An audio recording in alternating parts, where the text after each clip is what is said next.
Hello investors! Here's our technically speaking trade ideas and commentaries for the week.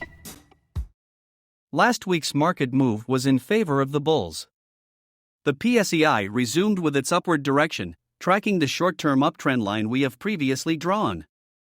Notably, the double bottom or W pattern that we have been anticipating looks clearer as of end week, and majority of the indicators we monitor are pointing to buy signals. The only indicator that is not supportive of the PSEi's recent rise is the volume. Despite the market's rally, activity in terms of value turnover continues to be lackluster. This means that even though our view for the PSEi is for it to reach the 6,400 area, we need to be extra watchful of its price action in the coming days due to the divergence seen with volume.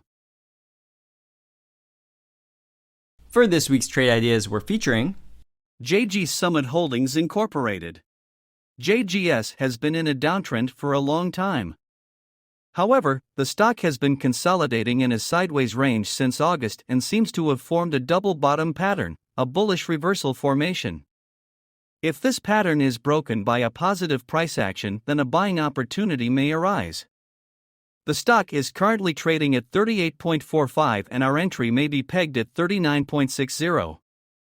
Our target is only limited to the stock's 200-day SMA, or at 44.90, which represents 13% upside from our buy price. For risk management, set your stop level at 37.10 and limit your exposure on the stock as the reward-to-risk ratio is below 3-to-1. Like these ideas? Take action and log into your BDO Securities account today. If you're a newer investor or trader, be sure to also check out our educational content on our website and our social media channels.